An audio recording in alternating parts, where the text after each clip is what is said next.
Hello बच्चों। तो आज जो है ये तीसरा लेक्चर है ट्रिग्नोमेट्री इंट्रोडक्शन और ट्रिग्नोमेट्री का।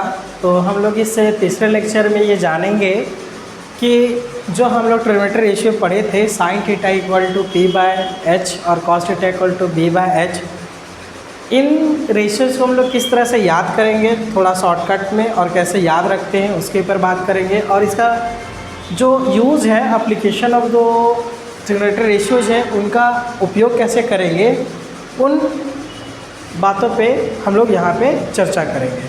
तो चलिए हम लोग शुरू करते हैं। तो सबसे पहले हम एक बार रिकॉल कर देते हैं कि जो हम लोग का था वैल्यू, जैसे कि साइन थीटा इक्वल टू था P by H, cos theta equal to B by H, tan theta equal to P by B, cot theta equal to B by P और sec theta equal to H by B और cosec theta equal to H by P था। तो देखिए बच्चों, उसका जो याद रखने का जो ट्रिक था वो ट्रिक ये कहता है P B P H H B. ठीक, लोग इसको ऐसे याद रखते हैं, इसको निमोनिक्स कहते हैं। निमोनिक्स में कैसे याद रखते हैं, तो देखिए यहाँ पे पहले साइन याद रखिए, साइन, फिर कॉस, फिर टेन, फिर कॉट, फिर सेक, फिर कॉसेक। तो अगर कोई पूछे आपसे कि साइन थीटा इक्वल टू वाट, तो साइन थीटा इक्वल टू हम लोग का जो हो जाएगा, यहाँ पे आप थीटा लगा सकते हैं। ठीक, तो यहाँ थीटा लगा दिए, तो यहाँ पे जो वैल्यू आ गया कि साइन थीटा इक्वल टू वाट, तो P by H means perpendicular by hypotenuse. तो इसे याद रखते हैं पाकिस्तान भूखा प्यासा, हिंदुस्तान हरा भरा। लोग ऐसे भी याद रखते हैं, ठीक, कि पाकिस्तान भूखा प्यासा और हिंदुस्तान हरा भरा। तो P बाय एच शॉर्टकट में means cos theta equal to B by H और tan theta equal to P by B. और अगर कॉट का लिखना रहे तो इधर से शुरू करेंगे B by P, sec theta equal to H by B, cosec theta equal to H by P. ठीक, तो आज जो है हम लोग इसका यूज को हम लोग जानेंगे। तो जैसे कि एक छोटा सा एग्जाम्पल लेते हैं बच्चों, कि मान लेते हैं एक एग्जाम्पल के माध्यम से इसे समझने का प्रयास करते हैं, use of the trigonometry ratios. इसे हम लोग को पाइथागोरस के द्वारा जो दिए गए फार्मूलाज थे या उनका स्टेटमेंट था, आपको पता होगा कि यह स्टेटमेंट उनका था H square equal to P square plus B square, जो कि पाइथागोरस का स्टेटमेंट है। तो यहाँ इसे भी आपको ध्यान में रखना होगा। अगर ये स्टेटमेंट आपको ध्यान में है तो क्या होगा कि आपको समझने में आसानी होगा। तो यहाँ पे एक छोटा सा एग्जाम्पल ले रहे हैं। एग्जाम्पल क्या है, जैसे कि आपको हमने बोला कि अगर कोई एक लड़का है, लेट अस सपोज दैट, मान लेते हैं यहाँ पे ये खड़ा है और यहाँ से कुछ दूरी पे क्या है कि एक बिल्डिंग है और इस बिल्डिंग के ऊपर हम ये बोल देते हैं कि यहाँ पे एक बल्ब या लाइट जो है वो जल रहा है। ठीक, और यहाँ से इस दूरी, इसकी जो दूरी है वो है 10 सेंटीमीटर। इस लड़के से लेकर इस बिल्डिंग तक की दूरी क्या है, 10 सेंटीमीटर। और अगर ये कोई आपको बता दे कि यहाँ से जब ये लड़का, ठीक, यहाँ से जब ये लड़का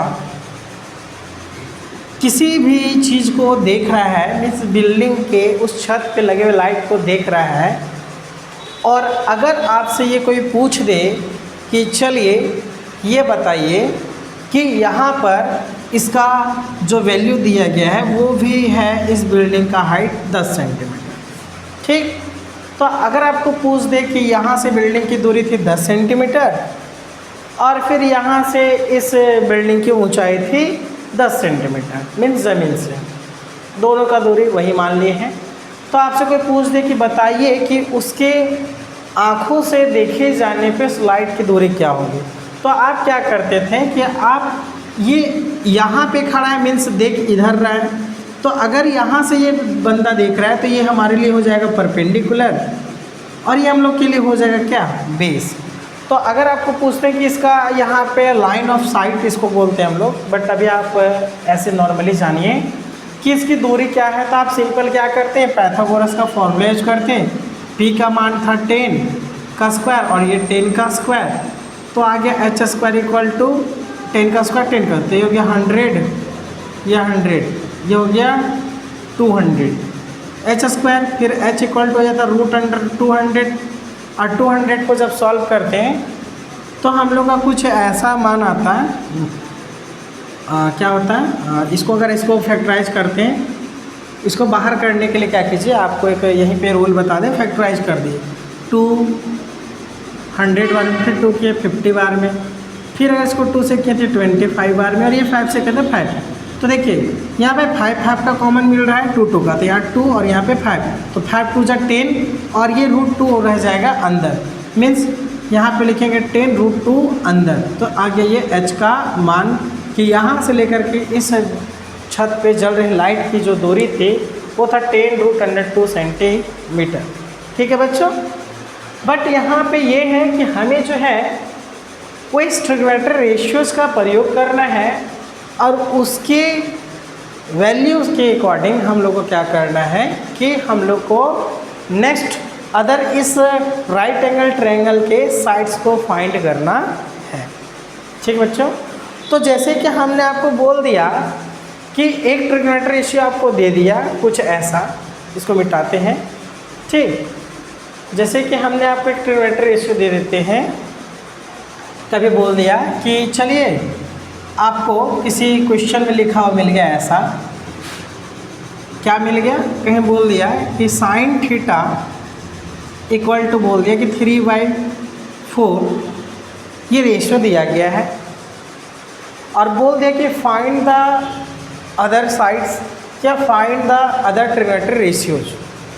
means sine theta equal to 3/4 दिया गया है और find other trigonometry ratios, means other trigonometry ratios find करना है। ठीक, तो आपको करना क्या है बच्चों, देखिए यहाँ करना क्या है, आपको ये पता है कि साइन थीटा इक्वल टू जो हमें वैल्यू दिया गया है वो दिया है 3/4। ठीक, means sine theta equal to होता है p/h, this is called p and this is called b।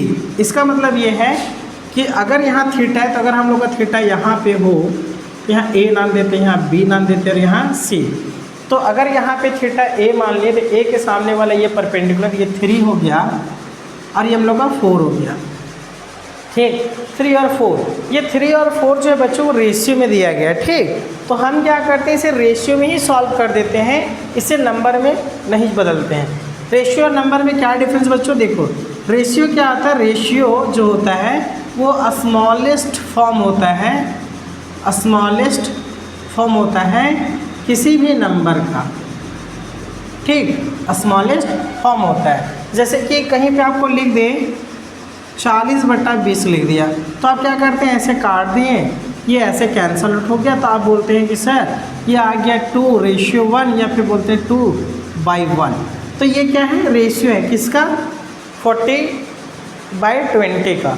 इस 2/1 का मतलब ये भी हो सकता था क्या, यहाँ पे कोई लिख सकता था 100/50, देखिए ये भी हो सकता है, 51 जा 50, 52 जा 100।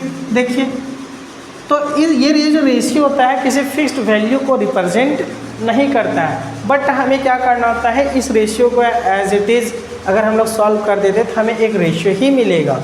तो यहाँ पे इसे नंबर में नहीं कन्वर्ट करने मतलब है कि इस चीज़ को ऐसा नहीं लिख रहे हैं, मीन्स यहाँ पे हम इसे क्या कर रहे हैं, जैसे रेशियो में गिवन है उसी तरह से रेशियो में हम लोग इसको सॉल्व करने जा रहे हैं, ताकि ये क्या हो, आपको आसानी हो। ठीक, कोई झंझट ना हो सॉल्व करने में। तो यहाँ पे क्या कीजिए, ये है तो यहाँ पे p, तो यहाँ पे बच कौन गया है h, तो h का वैल्यू पहले फाइंड कीजिए। तो h का वैल्यू फाइंड करने के लिए बताए थे, यहाँ पे आप लिख सकते हैं बाय पाइथागोरस थ्योरम। ठीक है बच्चों, यहाँ पे लिख सकते हैं पाइथागोरस थ्योरम, और Pythagoras theorem equal to h equal to p² + b² होता है। तो p का वैल्यू कितना है बच्चों 3, b का वैल्यू कितना है 4, और अगर इसे सॉल्व करते हैं तो आएगा ये 3 3 जा 9 और 4 4 जा 16, तो आ गया 25, मीन्स 5 यूनिट्स। ठीक, मतलब ये 5 आ गया किसका, h का वैल्यू मीन्स इसका, तो आ गया 5 यूनिट्स। तो इसको ऐसे छोड़ दे 5 यूनिट्स। ठीक, अब बोला था find the other trigonometry ratio, तो अदर ट्रिग्नोमेट्री रेशियोज बोला तो कुछ हिम्मत कर दिए, साइन थीटा को तो दिया हुआ है, अब कॉस का अगर निकालना है तो कॉस थीटा इक्वल टू क्या होता है b/h। तो b is the what, b is the volt, base, ये बेस है और ये हम लोग का p है, तो बेस का वैल्यू कितना है 4 और h का वैल्यू कितना है बच्चों 5 है। यहाँ तक समझ में आ गया होगा। उसी प्रकार आप 10 का निकाल दिए, 10 का होता है B/H means P by B, तो P का वैल्यू 3 और B का वैल्यू 4। फिर सेक का, यहाँ कॉट का निकाल लेते हैं पहले, कॉट, क्योंकि कॉट आता है 10 के बाद, तो कॉट का निकाल देते हैं, तो इसका जस्ट उल्टा होता है 10 का, तो ये हो गया 4/3। फिर सेक का, सेक जो है वो रेसिप्रोकल होता है किसका, कॉस का, तो इस पे भी थोड़ा सा चर्चा कर लेंगे। तो H/B होता है, H का वैल्यू कितना है 5 और B का वैल्यू है 4। फिर हम लोग करेंगे कॉसेक का, तो कॉसेक थीटा इक्वल टू होता है H/P, तो H का वैल्यू आया था 5 और P का वैल्यू था 3। तो इस तरह से आप क्या कर सकते हैं बच्चे, किसी भी इस तरह के वैल्यू को अगर आपको दे दिया गया है, कोई ट्रिग्नोमेट्री रेशियो दे दिया गया है, तो उससे अदर ट्रिग्नोमेट्री रेशियोज का वैल्यू फाइंड आउट कर सकते हैं, जो किसी राइट एंगल के साइड्स के बारे में वो आपको बताता है। ठीक बच्चों, तो यहाँ पे एक बात और ध्यान रखिएगा, क्या है कि जो साइन थीटा का जो रेसिप्रोकल है, ठीक, वो हम लोग का जो है वो है कॉसेक थीटा। कहने का मतलब क्या है, ये क्या है, रेसिप्रोकल, ठीक, रेसिप्रोकल्स। तो रेसिप्रोकल्स किसके हैं, तो ये रेसिप्रोकल है जैसे साइन थीटा का।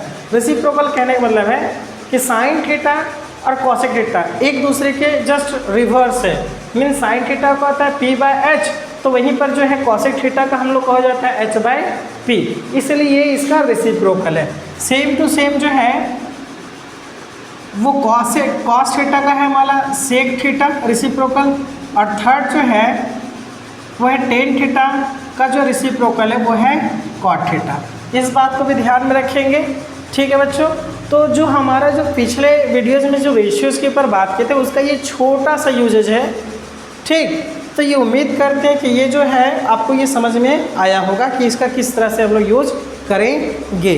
बट बात रहा कि इसका रियल लाइफ में क्या यूज है, तो इसका रियल लाइफ में यूज क्या है वो हम आपको जस्ट नेक्स्ट वीडियो में आपको समझाएंगे कि साइन थीटा या कॉस थीटा या टेन थीटा जितने भी अदर ट्रिग्नोमेट्री रेशियोज हैं उनका हम रियल लाइफ में कैसे उपयोग करते हैं। ठीक है बच्चों, तो हम लोग मिलते हैं नेक्स्ट लेक्चर में और नेक्स्ट वीडियो के साथ। तो धन्यवाद इस वीडियो को देखने के लिए, थैंक यू।